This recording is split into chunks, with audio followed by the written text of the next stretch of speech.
Hi, am I on the air? Yep. Fuck. Thanks. We interrupt our program to bring you a special broadcast.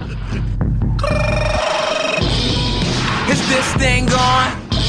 I said shots to Nick and Dawn. Him on the air radio every Sunday night, man. What up? Red Dragons.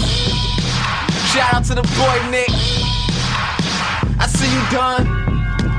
You about to witness the real talk, real talk. Put it in your ear. We reaching for the sky, but we put it in the air. Not a glass jar, but I tell it to you clear. Hammer on the air, we rock. Here's your whip, man. Hammer on the air, here's this mic here for nothing. My demographic poor dude box office numbers. Weekend review said we #1 getters. Now y'all all here, we're #1 getters. Turn it on, Nick and Dawn. And I'm like, turn it up, what the fuck, We air it out, wear it out, and we winning. Him on the air, follow back, and we trending. You can't tell me what I bet not be. Don't give a FCK about the FCC. I'm the head for the hellas, voice for the voices. Him on the air Sunday night, and I'm off this.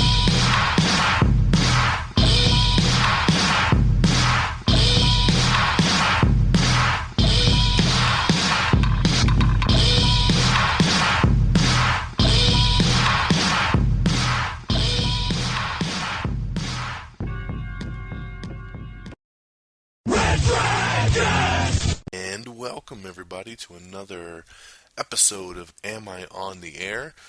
Welcome to the show. My name is Don Mega. I'm your humble host for about the next hour while we get through the latest and greatest in the world of entertainment, TV, music, movies, the whole nine. Tonight's movie review is going to be the #1 movie in the world, and that is X-Men: Days of Future Past. Very excited to talk about that.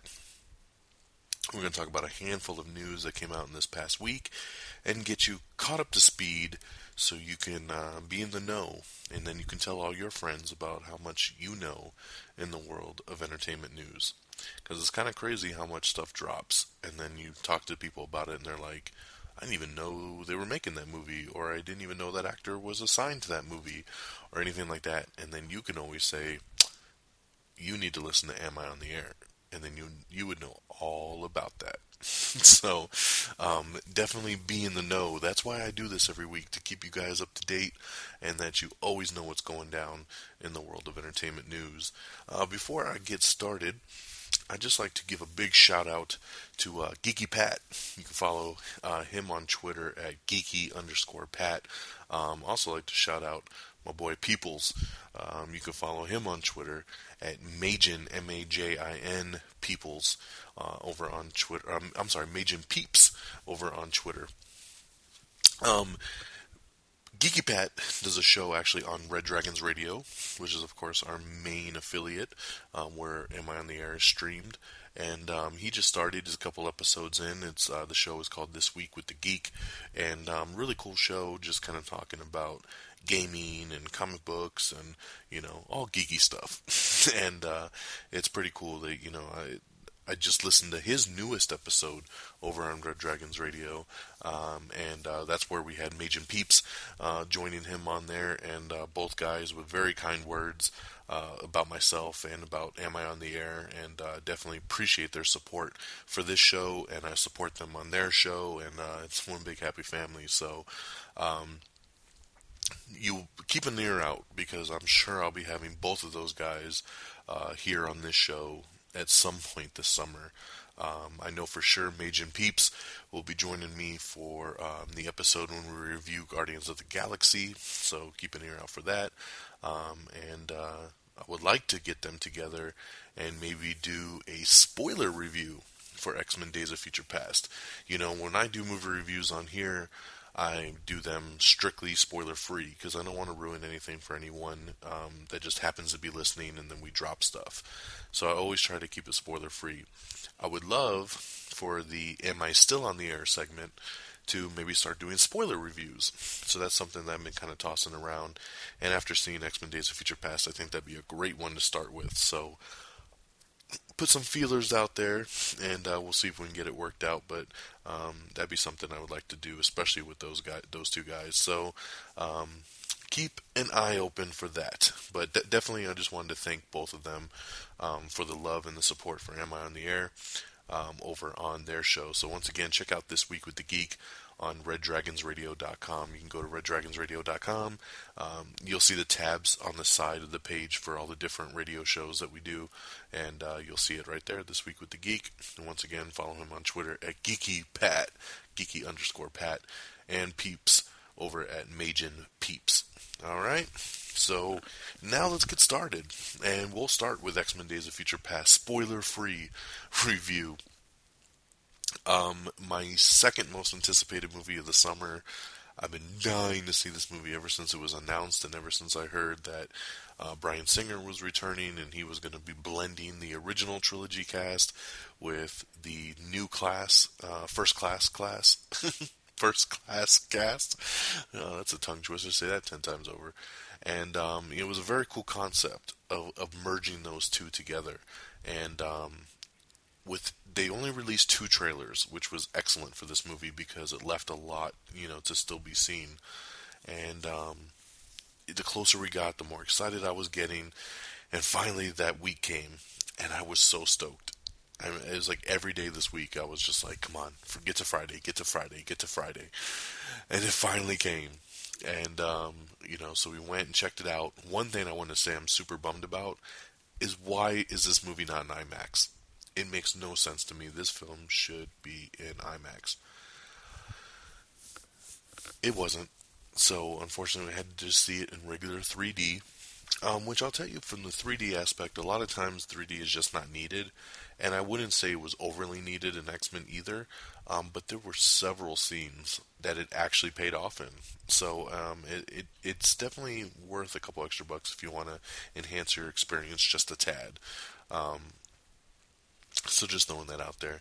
So went and saw it Friday night with the missus, and random enough, lucky enough, got to also see it with Geeky Pat and Majin Peeps. So yeah, that was pretty cool. Bumping into them, setting that up, and then going in to see X-Men Days of Future Past, because they've been just as excited as I was for this film. So basically the gist of the story is this: when the film opens, it takes place in the future. I don't know. They don't really say how far into the future it is, but it's probably, let's see, it's probably like 2040 or so, or 2030, something like that. And so it's in the future, and basically you see, it does this awesome opening action scene with Kitty Pryde and Bishop and a lot of the newer X-Men like Blink and Sunspot and Colossus and Iceman. They're basically doing their thing, and those future Sentinels come down. And the future Sentinels are crazy sick, and basically they can adapt to any mutant's abilities, which is really scary, because how do you fight something like that? What ends up happening is they time travel. Kitty Pryde sends Bishop back a couple days, and then they grab Professor X, who shows up with Professor X with and this is older Professor X with older Magneto, Wolverine, and Storm. So they come, and basically Professor X explains to everybody kind of the setup that they had started in First Class, where that he was friends with Mystique when he was a child, and how Mystique kind of went off on her own path, and in the current timeline, she assassinates Bolivar Trask, who is Peter Dinklage in the film. She assassinates him, therefore those turn of events allow the government to sign off and activate his Sentinel program, which of course the Sentinel program is what started, and 50 years later they become the crazy advanced Sentinels that we see in the future portion of the film. So Professor X talks about how he wants to go back in time and try to stop and talk to Mystique and stop her from ever assassinating Trask. Kitty Pryde goes on to explain, that she can only send him back, a couple days, maybe a month, and that's about it. And that nobody could handle going back that far, to the 70s. And, of course, that's where Wolverine comes into play. So Wolverine, who, of course, heals, says, I could probably make the trip because my mind will bounce back from it. So for a lot of people, I remember when they first announced that it was going to be Wolverine that went back in time. A lot of people were kind of pissy about that because they were saying, "Well, that's not how it was in the comic book. It was Kitty Pryde, that went back in the comic book." And I get it, but we all know that Hugh Jackman is the selling point of this franchise. He's the biggest star that they have, and on top of that, the storyline that they went with about how much this tears up your body and your mind in this time travel. It makes sense that it would be Wolverine since he is, he does have that healing factor. So I like their explanation for it. And they also go on to explain that the reason why those future Sentinels are so unique and they can adapt to every mutant's ability is because they were built on the DNA that Mystique has. So that was another big reason of obviously going back in time and stopping Mystique from assassinating Trask, so they can't use her DNA on the Sentinels in the future. So that was a really unique idea too for the future Sentinels, because once you see them on screen, it's insane. I mean, it's a scary, scary thing. So they send Wolverine's conscious back into his body in 1974, and then basically Professor X tells him, when you wake up, go find me, warn me, tell me about this future, and then also bring Magneto together, and you guys need to work together to stop Mystique. So that's kind of where I'm going to leave it, because if I go into any more detail, I mean, I'm going to get into spoiler territory as much as I want to talk about this film. So you get the gist of where the story is going at this point, and it's very just imperative that they change these events in history to protect the future. Because if the future goes on the way it is now, all mutants will be wiped out by those Sentinels. There's no doubt. There's nothing you can do. You could be the most powerful mutant in the world. You're not going to stop those Sentinels. They're pretty much indestructible. So it's a pretty scary sight in that future scene. The movie does an excellent job of bouncing back and forth between the future and the past. An excellent job of bringing all these characters together. Another big thing that people were worried about when this movie was announced was that there's too many characters and this was going to be too hard to pull off. Well, Bryan Singer knows these characters so well, and he does such an amazing job of balancing everybody. I thought everybody got a decent amount of screen time and never felt like it was too crowded. The movie is about 2 hours and 11 minutes long, and it flies by. You never realize the timing on it. It was done so well. And the big thing about this also is, for a lot of people, you'll see a lot of people review this film and say, I don't even like comic book movies, but I love this film. And a couple of the reviews I said, above and beyond it being a very good comic book movie, it's just an overall good movie.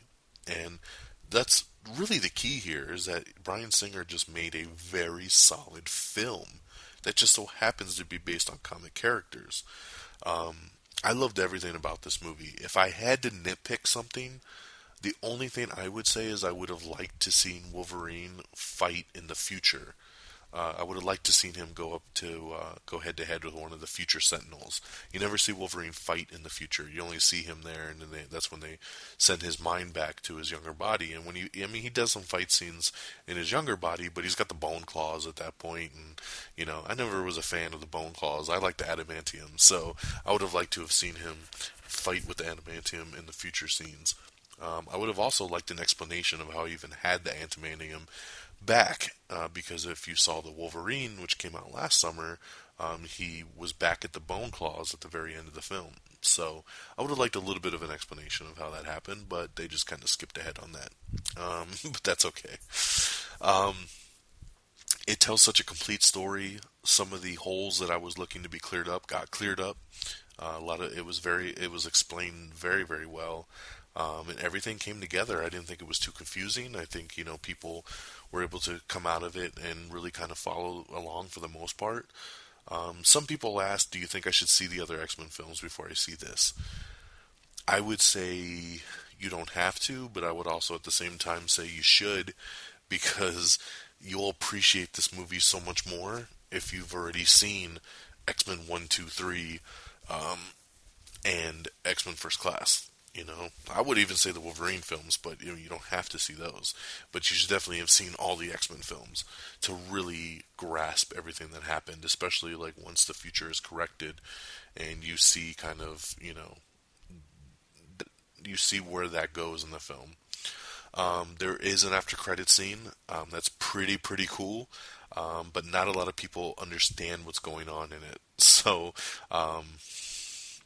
I can't really talk about it because it's a spoiler thing, but I'm sure you could look it up. And another reason why I want to do the spoiler review so we can actually get into some detail on the after credit scene. It definitely leads you into the next film. So, yeah. Overall, everybody's great in this. Hugh Jackman, amazing as well. His 7th time as Wolverine on film, knocks it out the park. It was so good to see Ian McKellen and Patrick Stewart, reprise their roles as Magneto and Professor X in the future. James McAvoy was so good as young Charles. Michael Fassbender, who I just thought was the best part of First Class, once again killed it as Magneto, and I'm so glad that moving forward with this franchise, we're continuing the story with James McAvoy and Michael Fassbender, because I want to see more of these guys as these characters. Nicholas Hoult as Beast was great. Quicksilver, oh my God, Evan Peters, who plays Quicksilver in this movie.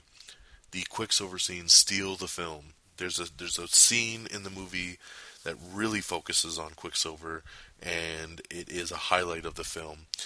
Tonight's episode is called Time in a Bottle. I didn't even go through the normal intro.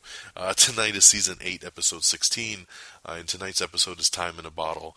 And for those of you that have seen the film, you'll get what I'm talking about. And it has to do actually with the Quicksilver scene, and that's based on the old classic rock song. If I could spend time in a bottle.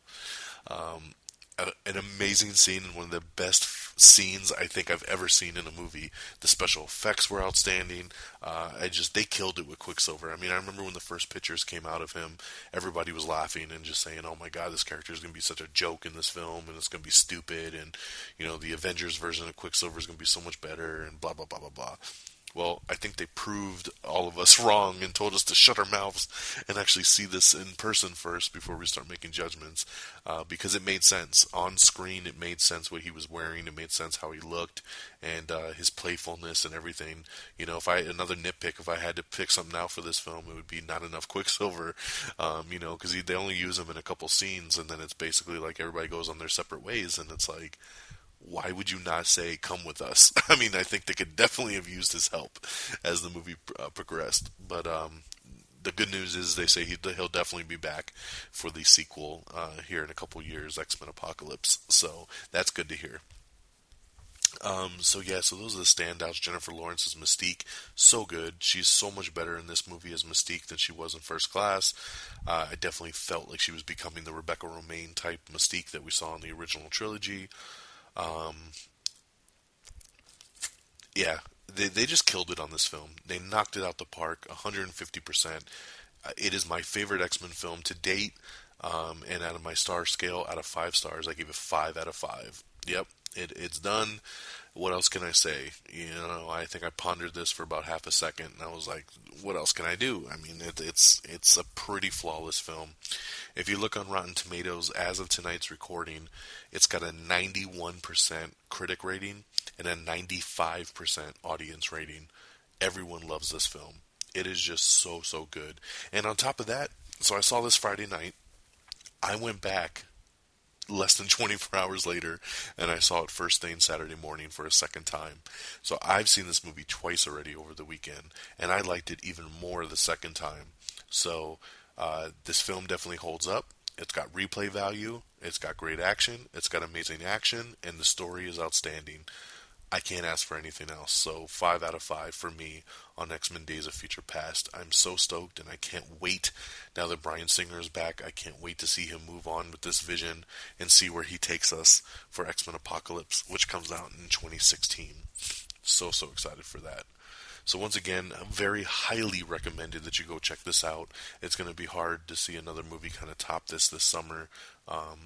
For me, it's probably going to be Transformers, but and Guardians of the Galaxy maybe. I mean, there's a lot of potential out there, but X-Men really kind of just raised the bar overall for a movie. And just so good. I want to talk about it so much more, but I got to stay away from the spoilers. So that's it, my friends. 5 out of 5, X-Men Days of Future Past. All right. let's now transition and move into the news of the week. I want to talk about a couple new trailers that dropped. Speaking of Guardians of the Galaxy, the second official trailer for Guardians of the Galaxy dropped this week, and it is awesome. The first trailer was so good, and they had the Hooked on a Feeling song. That song makes a comeback in the second trailer, but it also uses another classic rock song, and it does the Wheel in the Sky song, and it fits so perfect again. And this trailer was just so good because, once again, it doesn't give away too much, but it gives you a little bit more background, gives you more dialogue, and you really see all the characters come together really, really well. So if you haven't seen the trailer, I highly suggest you check it out. Go to our YouTube page. You can go to youtube.com/amiontheair and check that out. Speaking of the YouTube page, I'm basically, at this point, I'm just stating I'm just not going to post any more trailers for 20th Century Fox movies. I posted a couple new ones last night on the YouTube page, and they blocked me again. And I don't know what it is about Fox. I was trying to post the new the Planet of the Apes trailer. I had posted the Let's Be Cops trailer, and they're very quick to block me. So obviously Fox does not want me publicizing their trailers. So I just give up, because they keep messing up my YouTube page, and they keep taking away some of my licensing and my some of the preferences that I have, and I don't want to deal with it anymore. So I'm done with you, Fox. But lucky for me, Disney was cool enough, and Marvel, to allow me to post the Guardians of the Galaxy trailer. So check that out over on our YouTube page. It's awesome. The next trailer is the official teaser trailer for Foxcatcher. Foxcatcher is a movie it's a drama starring Steve Carell and Channing Tatum and Mark Ruffalo. It's based on a true story. It looks really, really good. They just screened it at Cannes, and I heard that they got a standing ovation for it. A very heavy, heavy drama. Like, you don't even recognize Steve Carell in this film. It's pretty dark. So, yep. All right, let's get into some news. Sylvester Stallone came out at Cannes, and he said that Expendables 3 will be PG-13. So, I'm not really happy about this. The thing I love about the Expendables films is that it's a throwback to our 80s old school action films. That's what we love about the 80s action films, is that they're, rated R, and they got cussing, and they got blood and guts, and that's just how it was back then. These days, studios are very quick to make action movies PG-13 to just maximize money.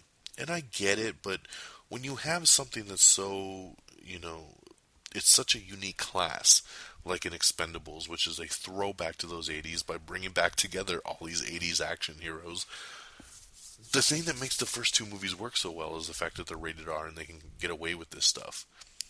So the fact that they're saying they're going to go PG-13, and Sylvester Stallone gave some bullshit excuse about, we want to do PG-13 because we want to, broaden the scale for, all the teenagers to be able to come see this movie. And, there's people that want to see it that weren't able to get into the last two.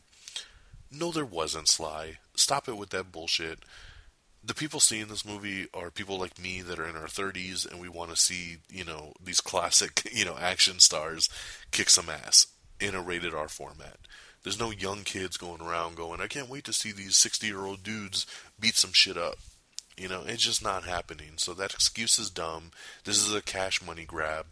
And, Stallone claims that they're going to push the PG-13 limit, and it's going to be, a very hard PG-13, and you won't really notice much of a difference. I'm sure I will notice the difference. I'm just a little disappointed, because I love the Expendables films. I was looking very forward to Part 3, but I'd be lying if I said that the fact that this is going to be PG-13 doesn't bum me out a bit. I hope just a little bit that this is bullshit and the movie does end up coming out rated R. The same kind of thing happened when Expendables 2 was coming out. Chuck Norris was saying, oh, it's going to be PG-13, and a lot of people were coming out saying, oh, it's going to be PG-13, and the film did come out to be rated R, and it was actually a harder R than the first movie was. So a piece of me is hoping that that's what happens here with Expendables 3, but I don't know. I have a feeling, unfortunately, that this is going to be PG-13. Alright, in some non-shocker news, after Godzilla came out and made a massive $93 million in its opening weekend, no doubt that Warner Brothers and Legendary Pictures are developing the Godzilla sequel as we speak. So yes, you will get a Godzilla sequel. The sad news is it probably won't happen for about 4 more years. So they're going to end up waiting too long on this, which is a little bit of a bummer. So I think they should have striked while the iron was hot and jumped right into it. But they're, taking their time with it. And unfortunately, they want Gareth Edwards to come back and direct again. But Gareth Edwards just got another project which will take precedent. And I'll talk about that project here in just a little bit. And then after he does that project, he'll come back and he'll do Godzilla 2. So it's definitely going to be a while based on knowing that knowledge. Alfonso Cuarón, who of course directed Gravity, he's in talks to direct J.K. Rowling's Fantastic Beasts and Where to Find Them spin-off movie from the Harry Potter franchise.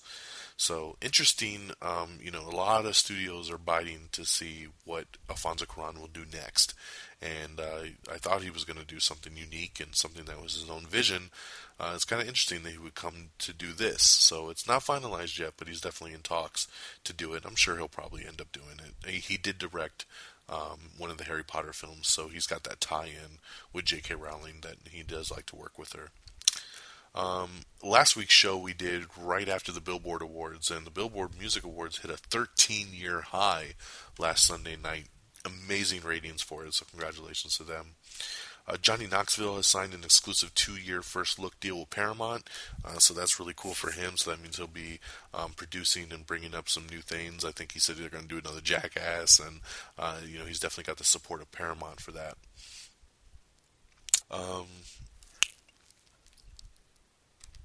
In some pretty cool news, they're going to be releasing the complete collection of the Halloween films. They're going to put out the Halloween complete collection on Blu-ray September 23rd. This will have every single Halloween movie ever done, including the Rob Zombie films. It's going to be a pretty big box set, so very, very unique and very, very cool for them to do that.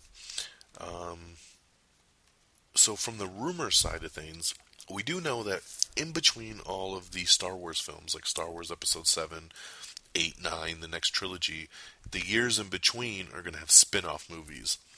Well, Hasbro Toys, which does the toys for Star Wars, put out their next 5-year agenda. And basically it talks about what kind of toys and stuff they're going to be doing. And according to this schedule, this lets us know what the spin-off films will be. So take this as a grain of salt, but this could be a spoiler for what is coming in the Star Wars universe.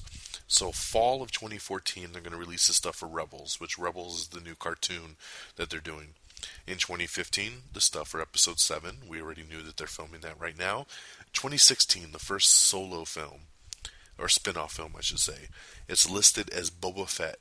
They'll be doing a Boba Fett movie. In 2017, it's Episode 8. In 2018, it's the Han Solo movie.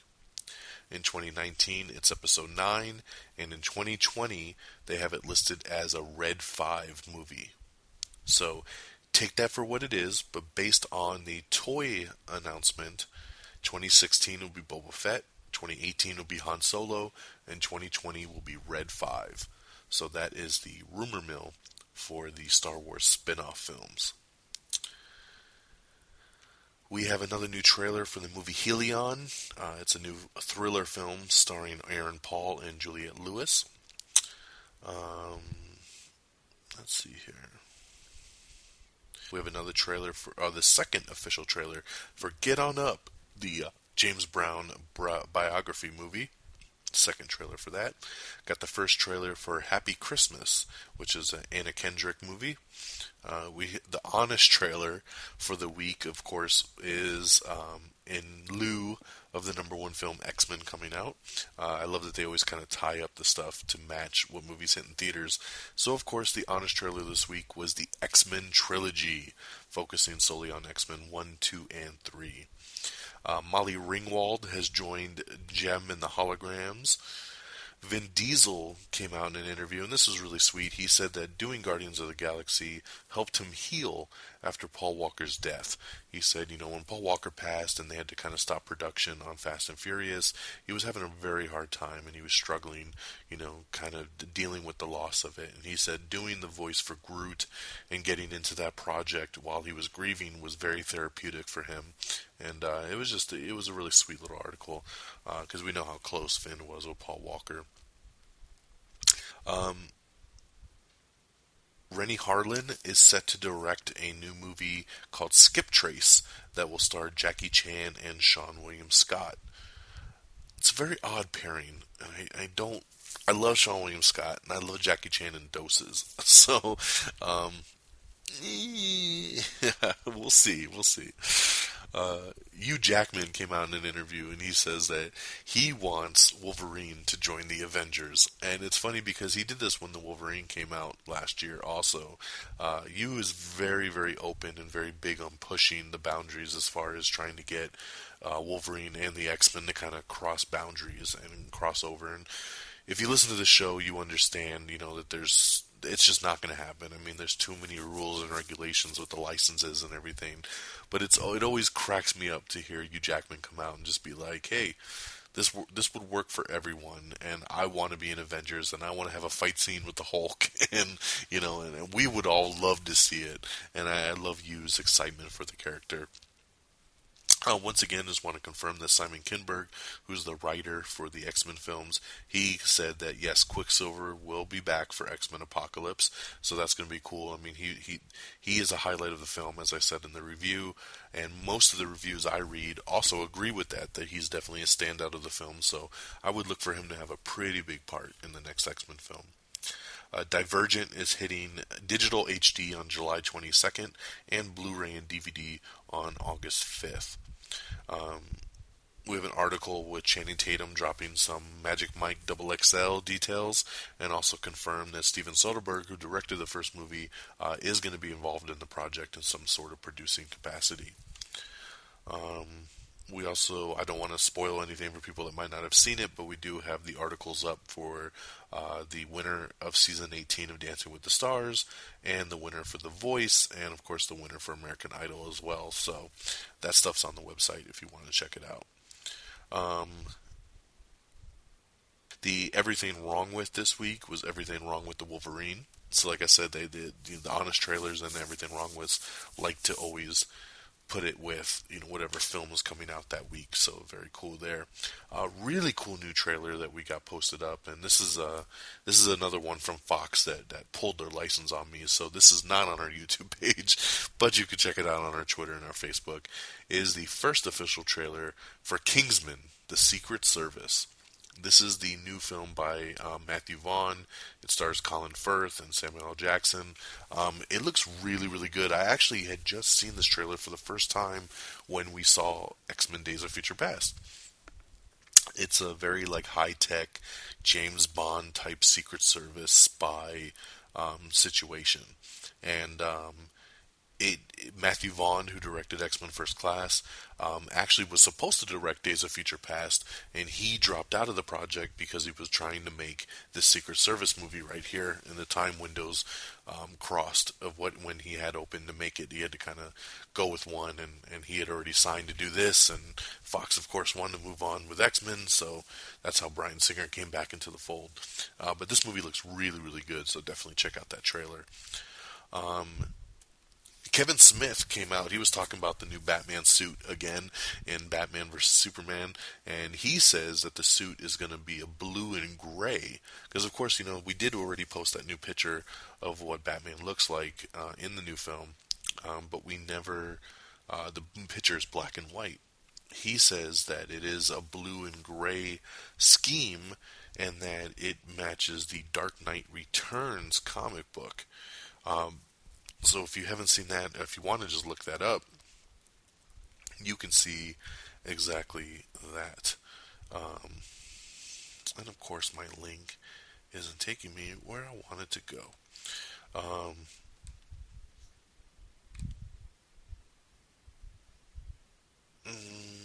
Sorry, I was trying to pull something up, but I believe it's the Dark Knight Returns. My link that I was trying to pull up isn't working right now.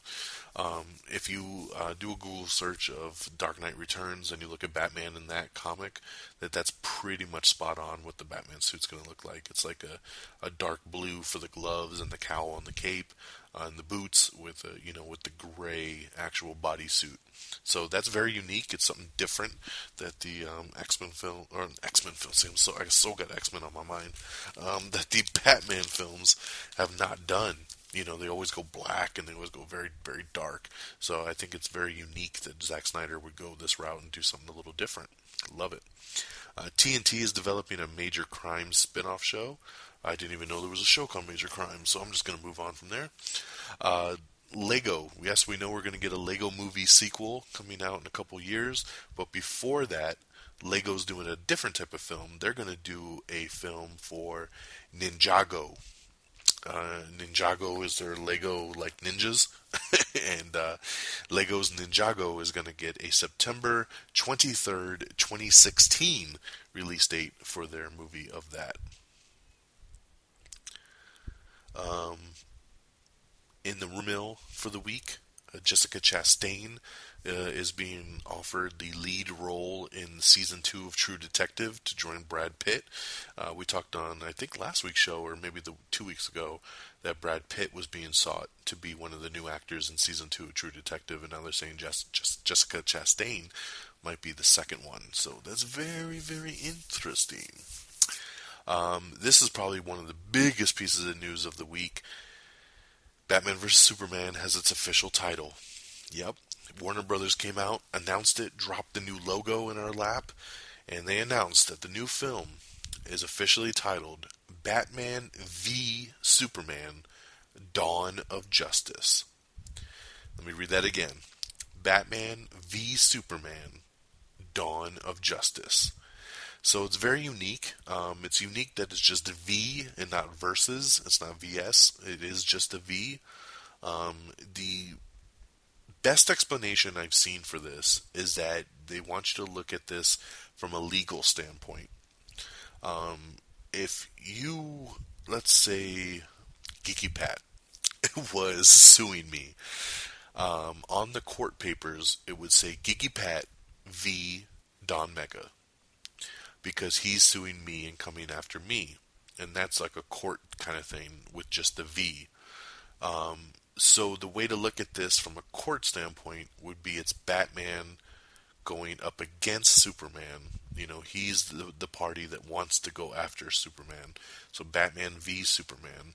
And of course the subtitle of Dawn of Justice is there to show us that we are leading straight into Justice League after this film is done. So it's unique. I haven't seen a different explanation that makes any more sense. But I do like it. I like Dawn of Justice. I think it's very unique. I don't think it really needed the subtitle because Batman v Superman would have probably been just good enough. I would have even preferred World's Finest, but I'll take it. I don't mind Dawn of Justice at all because it definitely shows us, what direction we're heading into. The logo is very, very cool because it's the big new bat that is on Ben Affleck's Batsuit with the Superman S engraved into the bat, and it's pretty cool looking. So if you want to check that out, you can see that on our Facebook page. Check it out under the DC folder on our pictures, and also on the Twitter stream. So once again, Batman v Superman: Dawn of Justice. Bill Hader is going to create and star in a new HBO comedy. I'll definitely check that out because I like Bill Hader a lot. I think I already shouted this show out, but if you haven't, I want you to check out Silicon Valley on HBO. It's only 8 episodes. It's 7 episodes in. It's only got 1 episode left. It's 8 episodes total. It's a show on HBO called Silicon Valley. It is hilarious, and it's really, really good. So I just wanted to kind of shout that out for people looking to check out something new and unique. The Fast and Furious 7 insurance claim could reach a record-breaking $50 million. Yes, $50 million. Of course, the insurance company is there provided if something unfortunately happens to somebody while they're filming a movie. And of course, Paul Walker dying while they were filming the movie, the insurance company has to pay up. So the film was already budgeted at $200 million, and they're saying that as they're filming right now, the movie has ballooned and budgeted close to the $250 million mark, and that's what the insurance company would be paying. It would also be the highest amount ever paid from an insurance company. It's kind of crazy. The biggest thing from this is they're saying that, from them trying to do this face CGI replacement on Paul Walker, because they're trying to digitally CGI his face in a lot of scenes, that filming the movie is becoming expensive because of that. Because every time they film a scene with like a body double or his brothers as a stand-in, they have to film the scene with 7 cameras around the person. 7 cameras, and they're these very unique cameras that allow them to digitally replace, and they say every shot costs hundreds of thousands of dollars. It's just that expensive. So each time they do this, it just keeps tacking on to the budget of Fast and Furious 7. It's pretty insane. And also, from what I was hearing this week, they didn't change the script very much, that they're going to actually try to complete this film the original way it was intended to be, with just a little bit of a tweak maybe at the end to kind of send off his character in a good way, to where we don't have to explain where he went in Part 8. So, continue to follow this story and see where this goes. This is pretty cool. Star Wars Episode 7 is allowing the possibility to enter a contest and join the movie, actually be in the film. So it's really, really cool that J.J. Abrams is offering a fan a chance to be in the movie. He put out a YouTube video this week, and we posted the article with the video from the set in Abu Dhabi. He is starting a charity fund called Force for Change, I believe. Yes, Star Wars Force for Change. And for every $10 contribution made to the campaign, donors will automatically be entered into a raffle.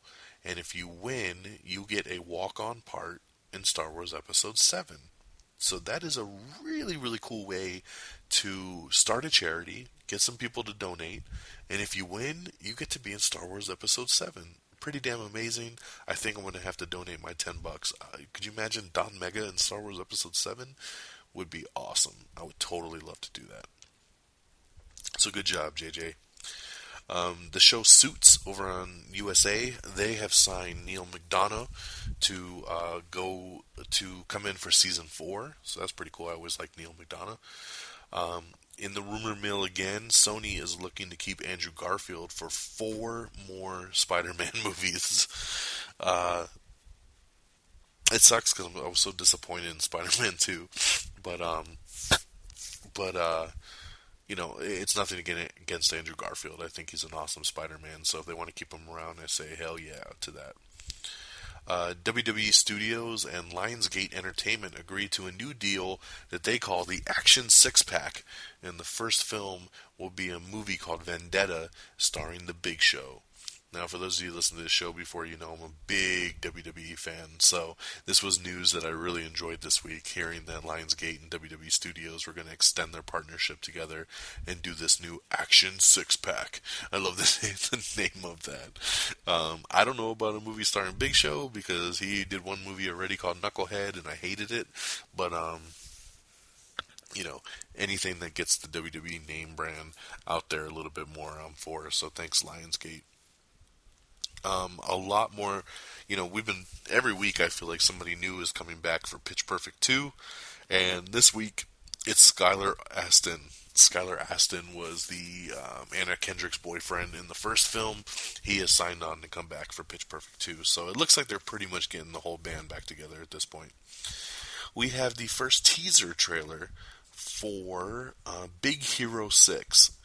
This looks really, really cute. I actually just watched this trailer last night, and it's an animated film from Disney, and I don't even know how to explain it. It's like you just gotta watch it. It's really, really cute though. It looks like a kind of a sub superhero type movie with a character that's not really wants to be a hero, but it's something a kid makes, and it's so hard to explain. But watch it, and I'd be shocked if you didn't think it looked pretty damn cute. And I don't even really care for animated films very much. We get another Everything Wrong With. It's Everything Wrong With Snow White and the Huntsman. So that's cool. We got a really cool video up on the site too. That's an X-Men retrospective video, 2000 to 2014, and it's a really cool clip that we put on the Facebook and the Twitter page that they threw together, kind of bringing all the movies together. If you haven't seen the X-Men films and you're looking to see Days of Future Past, I'd say why don't you maybe check out this retrospective first, and then go check out the movie. Jaden was interviewed in Cannes while talking about that Foxcatcher movie, and they asked him about the Gambit role, and he basically was quoted as saying, "I'm dying to do it," and he's super, super excited to step into that role. So I remember when I was watching Days of Future Past, I just kept thinking, Channing Tatum as Gambit in the next film. Is this going to work? So we'll see. I don't know. I couldn't figure it out from that movie. Sci-Fi has acquired the rights to Starz TV show Spartacus. It will be an edited down type version for Starz, so no nudity, no cussing, a nice watered down version to show on the Starz network. Okay, so I mentioned earlier, I was kind of teasing it, that Godzilla director Gareth Edwards got a new project this week to work on. Well, it was announced that that new project is the first Star Wars spin-off film. When we mentioned that rumor list earlier, that means it would probably be the Boba Fett movie, because that's what the toy line says. But of course, Disney and Lucasfilm is not stating what film it is yet. All they announced was that Gareth Edwards will direct the film. So obviously he knows what it is, but they're not letting us know yet. So congratulations to him. I mean, that's pretty big to get. Godzilla was really his first big budget movie, and it was such a hit that now Disney's saying, hey, why don't you make a Star Wars film? So he's going to do it. He's going to do the first Star Wars spin-off film, and then he's going to do Godzilla 2 after. So that's why I say it probably won't be till 2017 before we get Godzilla 2, because he's going to be spending the next couple years working on this Star Wars film, and then another year on top of that to put Godzilla together. So it's going to be a while. But congratulations to Gareth Edwards, who's having an excellent month with the success of Godzilla and then getting the Star Wars spin-off film. Universal Pictures is finally doing a Monster High film. So Monster High is a toy line that a lot of young girls really, really like. My stepdaughter actually loves Monster High as well. And they're finally going to turn it into a movie. No word yet if this is going to be live action or if this is going to be like a CGI type thing. But they are putting out a Monster High movie in October of 2016. David Ayer's Sabotage, the movie that came out a couple months ago with Arnold Schwarzenegger, that's going to hit Blu-ray and DVD in July. X-Men Days of Future Past brought in $8.1 million in Thursday preview showings, which was really, really good, especially because they didn't start showing it on Thursday until 10 p.m., whereas most movies like Godzilla and everything start showing at 7, so it actually had a lot less screens and brought in just about as much money. This is probably the really biggest news of the week that I'm about to get into right here. I was really shocked by this on Friday. Director Edgar Wright, who did Scott Pilgrim vs. the World, and he did Shaun of the Dead and The World's End, he did all those movies with Simon Pegg. He was set to direct Ant-Man for Marvel. On Friday, it was announced by Marvel in a press release that due to creative differences, Edgar Wright has dropped out and will no longer direct Ant-Man. This is really, really shocking because for those of you that don't know the backstory on this, Edgar Wright has been dying to make this film. Marvel had no intention to do an Ant-Man movie back in the day. None. It was Edgar Wright who recorded his own mini movie, his own little short, his own little test reel. He showed it at Comic-Con and it got such a good reaction that he passed it along to Marvel. Marvel loved what he did and said, we'll do this. And they made it, the first movie of Phase 3. And the movie's set to come out in July of next year. Marvel is saying that they're going to hold on to that release date, that they're not shifting, and that they will lock down a new director to take over. This whole thing is just interesting to me because Edgar Wright has been working on Ant-Man since 2006. So for almost 10 years, this dude has been working on this film, and the movie's about to start shooting in about a month. How do you get this close to cameras rolling and then back out? They are so deep into pre-production. They have their cast lined up already. We talked about this a long time ago, that Paul Rudd is going to be an Ant-Man, and Michael Douglas is going to be Hank Pym, who's the original Ant-Man, and they got Evangeline Lilly, and they got, Patrick Wilson. Like, they got the whole cast lined up. The script is written, which the script is actually written by Edgar Wright, so I'm like, do they keep his script? Do they change it? Like, this is so odd that they would be this close to getting everything going and then stop. My only logic to this is thinking that, Marvel has their roadmap planned. They know where they want to go. And maybe they needed Ant-Man to go a certain way to tie into the next Marvel film. Or they wanted a certain character to do a certain thing, or maybe they wanted to introduce a different character into the movie that Edgar Wright was like, no, I don't got no room for that, I don't want to do it. And they obviously butted heads, and they decided to not work with each other anymore. So, my only thinking to this is I know Edgar Wright is more of a thick-headed director that, it's pretty much his way or the highway, and Marvel isn't going to take that shit from anybody because they have their own clear-cut vision and they need their directors to follow that along and keep those movies in that same universe. And if Edgar Wright didn't want to do that, then goodbye. I'm speculating here. I told you no one knows. All we know is creative differences. And to me, that sounds like the creative difference that I think happened here. It's the only thing that would make sense this close to production starting. So keep an eye peeled because I'm sure within the next week or two we're going to have to be announcing who the new director is. I'm very, very curious to see who they end up getting. But I'm a little bummed. I'm not a ginormous fan of Edgar Wright, but I love Scott Pilgrim vs. the World, and I loved his passion for Ant-Man, and I thought he would have done a really, really good job with it. So it's too bad, and we'll see what ends up happening with the future of Ant-Man. Alright, moving on. Netflix is looking to do a Wet Hot American Summer TV prequel. Yep.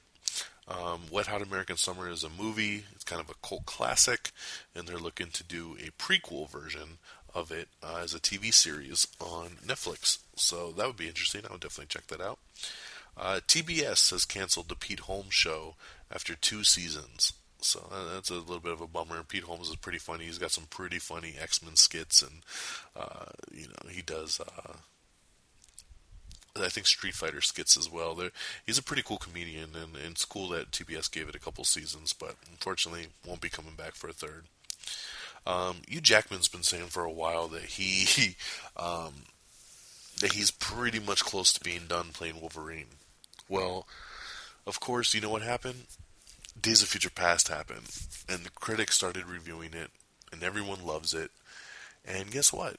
Now Hugh Jackman's saying, on second thought, I think I'll do this role as long as they'll have me. So he's feels like refreshed on the character now. And I can see that because he was so good as Wolverine in Days of Future Past, but he was a different type of Wolverine in Days of Future Past. And I think it was unique probably for him to play it in a different way.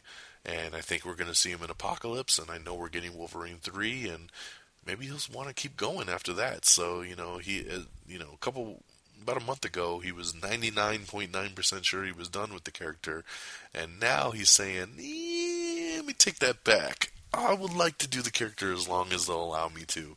Well, you know what, we all love you as Wolverine. I don't know anyone that doesn't want him to continue doing it, so I say keep on keeping on, my friend. Keep Hugh Jackman as Wolverine forever. I don't care if he's 80, I still like him as Wolverine. Let's see here. What else do we got? Universal has shifted the release date of Scarlett Johansson's movie Lucy. Lucy was set to come out in August. It will now come out the end of July, I believe July 25th, putting it up against The Rock's Hercules movie. So that sucks, because I know a lot of the same type of people will probably see both films. I think Lucy looks amazing. It looks so good, and I'm looking really, really forward to it. So I hate they're putting me in this situation, because I got to support my boy Rock.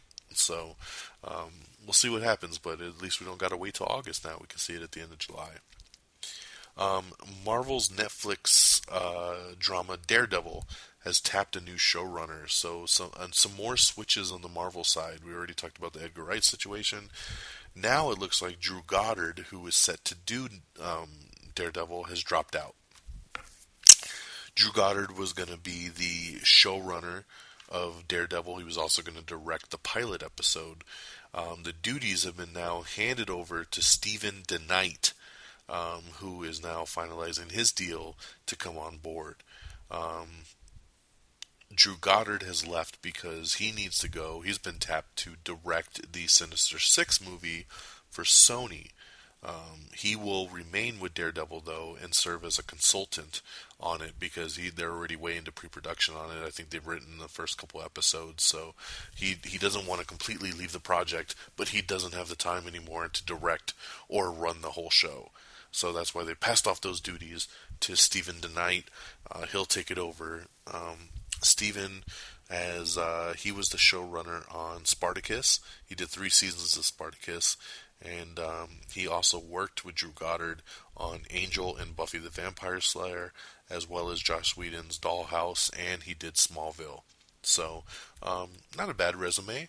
I was looking forward to Drew Goddard doing it, though, because that guy's got a real, touch on the genre. But I guess it looks like Sony's wanting to move along with the Sinister Six movie a lot quicker than we thought, forcing Drew Goddard to drop out of doing Daredevil.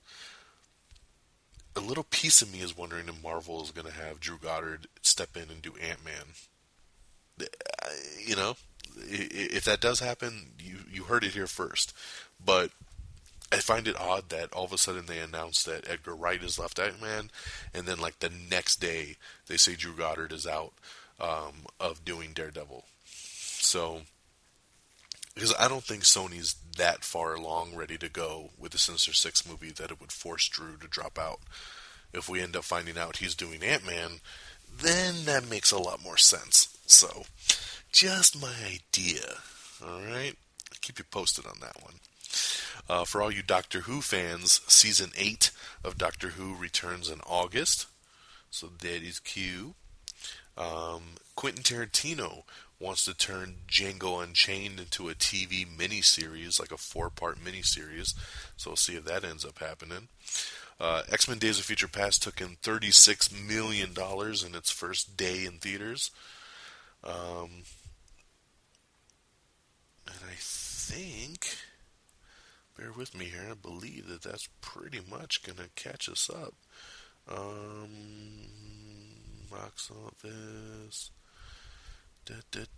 Oh, if you have Amazon Prime, they are now streaming The Sopranos, The Wire, Deadwood, 6 Feet Under, and Enlightened. And some more.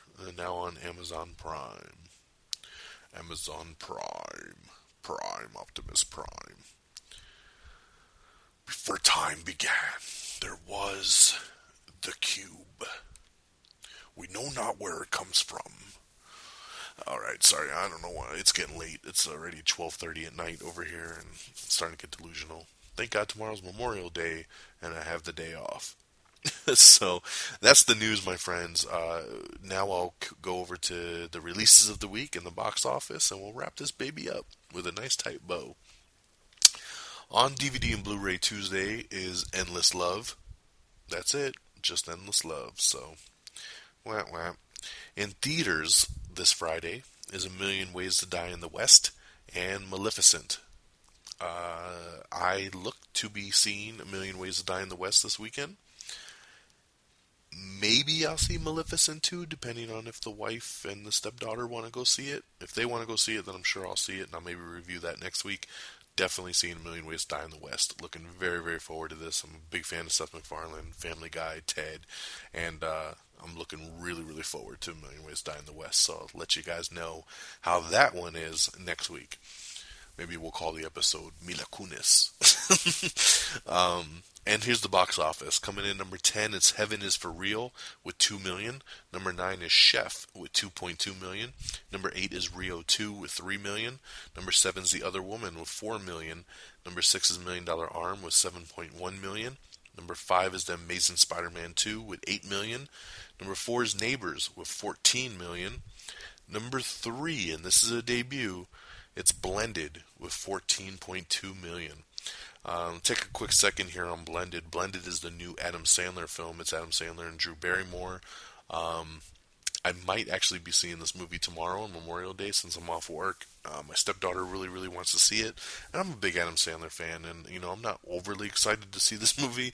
But I always like to give him the benefit of the doubt and check out his films. I like pretty much all of them for the most part, even if a lot of them are silly at this juncture. But I love his chemistry with Drew Barrymore. And I'm hoping that this will bring, a little bit of a different touch than what the trailers have been leading me to see. But this is a bomb. I just have to say that, and I'm very sad for Adam Sandler. Blended is his poorest showing since a couple years ago when he did That's My Boy. That's My Boy debuted of only 13 million. It was a rated R comedy, so they kind of let that one slide a little bit. But this is PG-13 is kind of being aimed at a family film, and to only do $14 million is a pretty big bomb because original expectations had this movie debuting with around the $30 million mark, and now it didn't even make half of that. And they're saying even with the adding in tomorrow, which a lot of these numbers will adjust for the 4-day weekend once Memorial Day is factored in. They're saying the 4-day take on this might not even hit 18 million, which would be really, really bad. I mean, just for example, last year he did Grown Ups 2, and Grown Ups 2 opened to over $40 million. This made 14, so it's a rough patch on his resume, that's for sure. Alright, moving on with the countdown. Number 2 is Godzilla. In its second week, Godzilla making another $31.4 million. Very, very nice. And last but not least, your number 1 movie. You should know what it is already because I've talked about it multiple times. It's X-Men, Days of Future Past. Yes, Days of Future Past is the number 1 film in America with $91 million. And the even bigger portion to this is its worldwide gross. Worldwide, it brought in $171.1 million internationally, plus 91 here. Just in 3 days, X-Men Days of Future Past has nabbed a record $281.1 million globally. That is ginormous. It has made almost $300 million in 3 days. The movie cost $200 million to make, which was pretty high, and it's already made that money back in 3 days. So, big success for Fox, which I don't like them very much because they block my YouTube videos. But what can you do? But they definitely earned their money back here. It's an amazing movie, and I'm glad to see it be so successful. $281 million worldwide, and in the U.S., $91 million. The only bad negative thing I can say about this is that I was hoping it would do a little bit more. 91 million is nothing to bat an eye at. It's nothing to be ashamed of. It's actually the biggest opening of any X-Men film other than X-Men The Last Stand. X-Men The Last Stand did 102 million back in 2006. I think that's when that movie came out.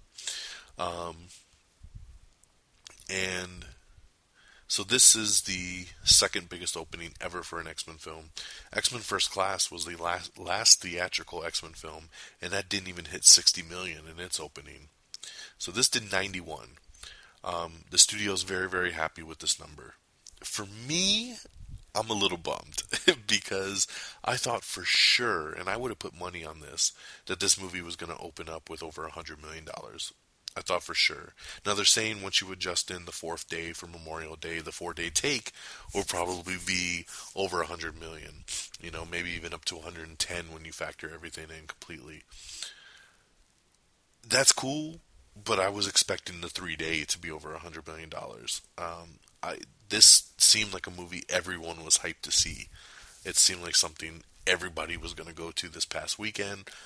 Both the showings I did were very, very crowded.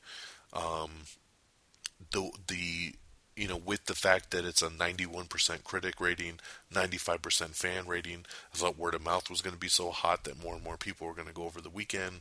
I have a good feeling this will have staying power, but I don't know. It's what's crazy to me, I guess, is that the fact that last week Godzilla made 93 million in its opening, and X-Men did 91. So it didn't even make as much as Godzilla, which is really, really odd to me, just because Godzilla, it was the first movie out, and people were still trying to get over the shitty 1998 version, whereas everyone's been waiting for this X-Men film. So, I don't know. I mean, it's my own personal thing. Like I said, from a studio standpoint, that can't be sad at a $91 million opening, but this is about the same amount of money that Amazing Spider-Man 2 did a couple weeks ago. I just expected this to do more, just because this felt to me like a very special occasion, and this was like an Avengers type X-Men movie because you had the original cast and the first class, and it felt like it was going to be so much bigger than this. But when you factor in the worldwide gross and you see it made 281 million in a weekend, that's amazing to me. So it'll be good to see how much it makes, including the Memorial Day weekend. We'll post those numbers up tomorrow on the Facebook page and the Twitter. But for right now, it's 3-day take, 91 million to be the new number one film in America. America. And that'll do it, my friends. So thank you so much for listening and hearing me out on this special edition and special Memorial Day, because it is Memorial Day now. I started recording this on the May 25th, and it's now May 26th as I finish. So we actually ran this show for a day. So thanks once again for listening. Shout out reddragonsradio.com, where once again you can listen to this show, you can listen to This Week with the Geek, you can listen to Inside the Ropes, their boxing show. Lots of good stuff over on reddragonsradio.com. Check out Geeky Pat on Twitter for This Week with the Geek. And shout out once again, welcome back from the affiliate side to the Nerd Emporium. The Nerd Emporium was one of our official original affiliates. We've been working with the Nerd Emporium since day one, I believe, and they went offline last year for a bit as my boy Kevin, who runs that site, he is very busy. He's doing his own movie. He's got his own production company starting. He's been doing these YouTube shows, and check out Operation Gamer on YouTube. I'm an executive producer on that show. And, he's got a lot going on right now. So he kind of put the Nerd Emporium on the back burner. Well, this past week, he relaunched. And with the relaunch came the affiliation back, where he posted last week's Am I on the Air, the Let Them Fight episode on the website.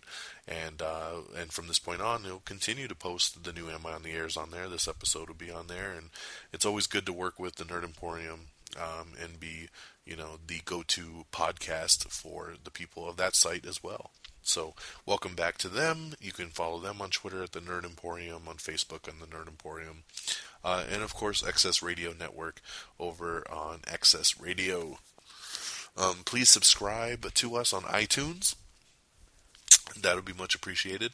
Our official webpage is amiontheair.com, where you want to bookmark that and check out all our trailers, movie reviews, box office release dates, listen to the episodes. It's all right there, amiontheair.com. Like us on Facebook at facebook.com/amiontheair. Follow us on Twitter at twitter.com/amiontheair, at Am I on the Air? Follow me on Twitter at DXDonMega. And if you're looking for an app to listen to us on the go, Stitcher is the app for you. Just download Stitcher on Android, on iOS, on Windows. You'll find the Stitcher app, and you can listen to us streaming on Stitcher Radio. Once again, YouTube. Check out some trailers and everything. You can even listen to the show on YouTube. It's youtube.com/amiontheair as well. So very easy to find us. Everything is Am I on the Air? And that'll wrap us up tonight's edition. Once again, it's Season 8, Episode 16, Time in a Bottle. For Am I on the Air, I am Don Mega, and we'll catch you next time for another exciting edition of Am I on the Air? Peace. Red Dragon!